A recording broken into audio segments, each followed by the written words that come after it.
पति के एक्सीडेंट के बाद मैं काफी अकेली पड़ गई थी। वो पूरा दिन एक कमरे में ही पड़े रहते थे और ढंग से चल भी नहीं पाते थे। ऐसे में मेरी जिंदगी एक वीरान रेगिस्तान बन चुकी थी, जहां सदियों से बारिश नहीं हुई थी। एक दिन मेरे एक रिश्तेदार का बेटा चिराग हमारे घर रहने आया। उसके आने से मुझे भी अच्छा लग रहा था और मेरा मन भी लगा रहता था। मैं बच्चा समझकर उसे अपने पास ही लिटा लेती थी, पर एक दिन उसने रेगिस्तान में बरसात कर दी। और हेलो दोस्तों, आज की इस रोमांचक कहानी में आप सबका स्वागत है। मेरा नाम शिखा है। एक महीने पहले मेरे पति राजन का एक्सीडेंट हो गया था और उस एक्सीडेंट में उन्हें काफी गंभीर चोटें आई थीं। पति की चोट के बाद मैं एकदम अकेली पड़ गई थी। वह पूरा दिन एक कमरे में ही पड़े रहते थे और चलने फिरने में भी असमर्थ थे। एक दिन मैं घर में बैठी थी, तभी दरवाजे की घंटी बजी तो मैंने दौड़कर दरवाजा खोला। मेरे सामने लगभग 18 से 20 साल का एक नवयुवक खड़ा था। उसने वहीं खड़े खड़े दरवाजे के बाहर से ही अपना परिचय दिया। वो बोला, भाभी जी, मेरा नाम चिराग है। मैं प्रकाश जी का बेटा हूँ। शायद पापा ने आपको मैसेज भेजा होगा। मुझे तुरंत प्रकाश जी का वो मैसेज याद आया। मैंने उससे कहा, हाँ, आओ, अंदर आ जाओ। और इतना कहकर मैंने दरवाजे पर जगह बना दी। चिराग संकोच करता हुआ अंदर आ गया। वो बोला, भाभी जी, मैं आज ही यहाँ आया हूँ। आपको तकरीबन 8 साल पहले देखा था, तब मैं स्कूल में पढ़ रहा था। आपकी शादी का कार्ड हमारे घर आया था, तब मेरे हाई स्कूल के एग्जाम थे, इसलिए आपके विवाह में शामिल नहीं हो पाया था। मैं यहाँ कॉलेज की पढ़ाई के लिए आया हूँ और ये लीजिए, पापा ने यह सामान आपके लिए भेजा है। और इतना कहकर उसने मुझे एक बैग पकड़ा दिया। बैग से बगीचे के ताजा फलों, सब्जियों और अचार वगैरह की बड़ी ही अच्छी खुशबू आ रही थी। मैंने खूब खुशी से आभार जताकर बैग ले लिया और उसको चाय नाश्ता वगैरह दिया। इसी बीच मैंने जोर देकर उससे कहा, तुम यहीं पर रहो। मैं तुम्हारे पापा को कह चुकी हूँ कि तुम्हें सब कुछ तैयार मिल जाएगा। तुम बस अपनी पढ़ाई लिखाई पर ध्यान देना। चिराग यह सुनकर बस एक बार में ही मान गया, मानो इसी बात को सुनने के लिए बेचैन था। वह उठा और जल्दी से अपना सारा सामान जो उसने बाहर रखा था झट से अंदर ले आया। उस पूरा दिन चिराग बस अपना कमरा ठीक करता रहा। कुछ ही देर बाद वह यहाँ अपनापन महसूस करने लगा था, मगर उसका दिल यहाँ इतनी जल्दी लग जाएगा, ये मैंने सोचा ही नहीं था। अगले दिन चिराग को मैंने अपने पति राजन से मिलवाया। चिराग ये सोचकर हैरान रह गया कि कमाल है, कल दोपहर से रात तक इनकी कोई आवाज तक सुनाई नहीं दी। इस घर में भाभी के अलावा कोई और इंसान भी रहता है, ये मुझे महसूस तक नहीं हुआ। मैंने चिराग की सोच में सावधान डालते हुए कहा, दरअसल बात यह है कि इनका एक गंभीर एक्सीडेंट हुआ था और तब से ये बेड पर ही पड़े रहते हैं। ये दिन भर तो सोते रहते हैं और रात भर जागते रहते हैं, मगर कल शायद ज्यादा दवाइयों की वजह से वो दिन भर और रात भर सोते ही रहे। दिन कुछ ऐसे ही गुजर रहे थे। मैं चिराग के आने से बहुत खुश थी। दो लोगों के इस सुनसान घर में कुछ रौनक सी आ गई थी। चिराग स्वभाव का काफी अच्छा था और मेरा बहुत ख्याल रखने लगा था। एक रोज की बात है कि मैं किचन में काम कर रही थी और गाने गुनगुना रही थी। तभी चिराग रसोई में आकर मेरा हाथ बटाने लगा। मैं हंसकर बोली, चिराग, तुम अभी बच्चे हो, तुम्हारा काम है पढ़ना और सिर्फ पढ़ना। तुम ये सब काम मत करो।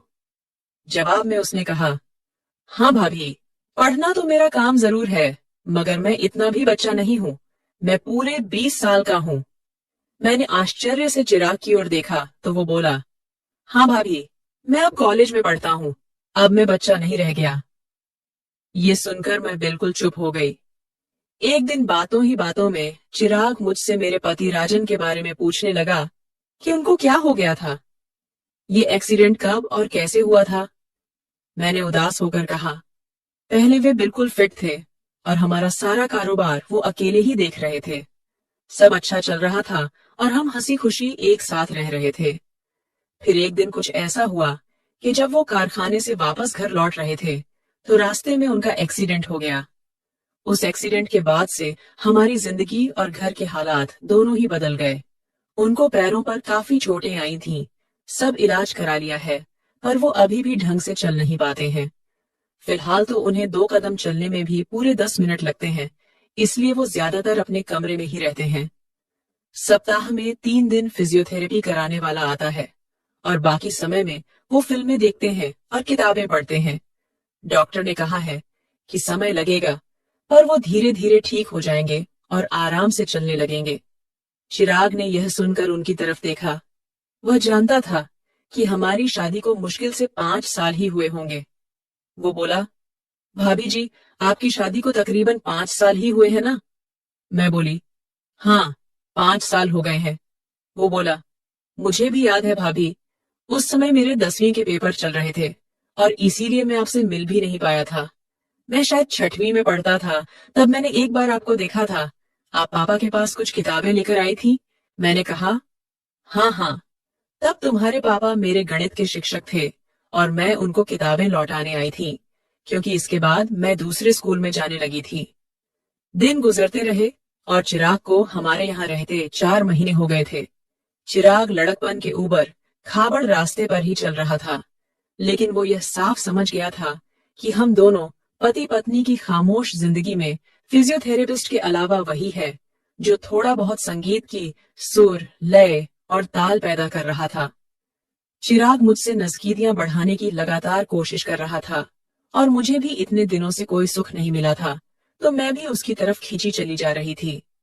हम दोनों काम से फ्री होने के बाद काफी समय एक दूसरे के साथ बिताया करते थे, साथ बैठ के खाना खाया करते थे और धीरे धीरे करीब भी होते जा रहे थे। मैं अब उससे प्यार करने लगी थी और मुझे पता था कि वो भी मुझसे प्यार करने लगा है, क्योंकि अब हमारे बीच का रिश्ता परवान चढ़ता जा रहा था। दिन गुजरते जा रहे थे और हमारे बीच की दूरियां घटती जा रही थी। अब मुझे चिराग का स्पर्श अच्छा लगने लगा था। वो मजाक मजाक में मुझे इधर उधर छू लेता था। वो शायद ये चेक करता था कि भाभी कैसे रिएक्ट करेंगी। कभी कभी अपने पति के बारे में सोचकर मैं काफी उदास हो जाती थी और मेरी आंखें नम हो जाती थीं। ऐसे में चिराग ही मुझे संभालता था और मुझे गले लगा लेता था। हम दोनों अब साथ ही लेटने लग गए थे और एक दूसरे में गुम हो चुके थे। एक रोज की बात है, चिराग आज बिल्कुल ही फुर्सत में था, इसलिए वह गीत गुनगुनाता हुआ रसोई में आया और झट से मेरी दोनों आंखें बंद करके मेरे कानों में अपना मुंह लगाकर बोला, शिखा भाभी, आज मैं आपका सारा काम कर दूंगा। आप इधर आओ और आराम से बैठो। वो हौले हौले मेरे मुलायम, धुले, गीले और खुशबूदार बालों को लगभग सूंघता हुआ मुझको एक कुर्सी पर बैठाने लगा। मैं भी अब मस्ती में आ गई थी। मैं कुर्सी से उठ गई और उसको कुर्सी पर बैठाकर खुद उसकी गोद में आसीन हो गई। हम दोनों कुछ पल ऐसे ही रहे, ना हिले डुले और ना ही कुछ बोले, बस चुपचाप एक दूसरे को महसूस करते रहे। अभी 2 मिनट बीते होंगे कि कहीं से कुछ खांसने की आवाज आई, तो हम दोनों चौंक गए और घबराकर मैंने चिराग को अपने आप से तुरंत अलग किया। हालांकि चिराग की इच्छा नहीं थी कि वह मुझसे अलग हो, पर फिर भी कुछ सोचकर वो मुझसे अलग हुआ और मुस्कुराता हुआ किचन से बाहर चला गया। वो बाहर जाके बैठ गया और हमारे बीच के पलों को याद करके मुस्कुराने लगा। मैंने ये सब देख लिया था।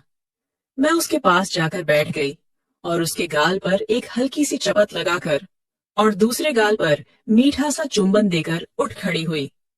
उस पर चिराग बोला कि भाभी, दूसरे गाल से इतनी नाइंसाफी क्यों? वह अपनी जगह से खड़ा हो गया और मेरे बगल में आकर काम करने लगा। वो बार बार मुझे छू रहा था। मेरे बदन में तो जैसे बिजली दौड़ रही थी। मैं उसके स्पर्श से कितनी प्रफुल्ल थी, ये बस मैं और मेरा प्यासा मन ही जानता था। मैं तो ऐसे अद्भुत अनुभव को तरस ही गई थी, मगर उस सुबह चिराग ने मेरा सारा अधूरापन दूर कर दिया था। कई महीनों बाद आज रेगिस्तान में बरसात हुई थी और जम के हुई थी। हम दोनों मुरझाने के बाद बेड पर ही पड़े हुए थे, तभी खांसने की आवाज दोबारा आने लगी। मैं एक कप चाय लेकर चिराग को प्यार से देखती हुई उस कमरे से निकली और पति के कमरे तक पहुंच गई। चिराग भी कपड़े पहनकर बाहर आया और अपना नाश्ता बनाने लगा। मैं वहीं अपने पति के पास बैठ गई और उनकी तबीयत के बारे में पूछने लगी। जब मैं काफी देर बाद भी पति के कमरे से बाहर नहीं आई, तो चिराग फिर से तड़पने लग गया। उसने जानबूझकर किचन में बर्तन गिराने शुरू कर दिए। मगर मैं उसके इस इशारे को सुनकर भी उसके पास नहीं गई। मैं अपने पति की दोनों हथेलियों को सहला रही थी, पर मुझे ऐसा लग रहा था कि मैं चिराग की हथेलियों को सहला रही हूँ। मैं चिराग के साथ बिताए हुए पलों में खोती जा रही थी और अपने आप से बोल रही थी कि प्यार हमारे जीवन में बिल्कुल इसी तरह आना चाहिए। किसी उन्मुख झरने की तरह मेरे भीतर गुदगुदाहट सी छा रही थी, लेकिन मैं इस बात से बिल्कुल ही बेखबर थी कि मेरे पति को मेरा ये बर्ताव बेहद अजीब लग रहा था। वो भी ये महसूस कर रहे थे कि मैं अचानक से बहुत ही खुश रहने लगी हूँ। मैं उनके साथ भी नहीं लेटती थी, और अगर लेटती भी तो उनकी तरफ पीठ करके लेटती थी। मैं नई नवेली दुल्हन सी बन चुकी थी, और मेरे तेवर और मेरे अंदाज मेरे पति को हैरान कर रहे थे। चिराग भी, जो शुरू शुरू में उनसे कभी कभार 1 सेकंड के लिए ही मिलता था, वो अब कंधे भी दबा रहा था और चाय भी पिला रहा था। एक दिन रसोई में मैं चाय बना रही थी, तभी चिराग ने आकर मुझको पीछे से अपनी बाहों में भर लिया और मुझको चूमने लगा। मैं भी उससे लिपट गई और हम दोनों एक दूसरे में खो गए। तभी खट की आवाज आई। इस आवाज से चिराग चौंक गया। हम दोनों एक दूसरे से अलग हुए और हंसने लगे। चिराग के प्यार को पाकर मैं बहुत खुश थी। पहले जो मुझे अपनी जिंदगी एक बोझ सी लगती थी, आज वही जिंदगी मुझको फूल सी, बादलों सी और रुई के फाहे सी लग रही थी। मैं चिराग के यहाँ आने को कुदरत के किसी करिश्मे की तरह मान चुकी थी। चिराग को यहाँ आए 1 साल पूरा होने जा रहा था और मैं उससे मिलकर निखर सी गई थी। अब हमारा पूरा जीवन मस्ती से सराबोर हो चुका था। कमेंट करके जरूर बताइएगा कि आपको ये कहानी कैसी लगी। अगर आपको ये कहानी पसंद आई हो तो इसे लाइक करें और अपने दोस्तों के साथ भी शेयर करें। आगे भी ऐसी रोमांचक कहानियों के लिए हमारे चैनल को सब्सक्राइब करें और बेल आइकन दबाना ना भूलें।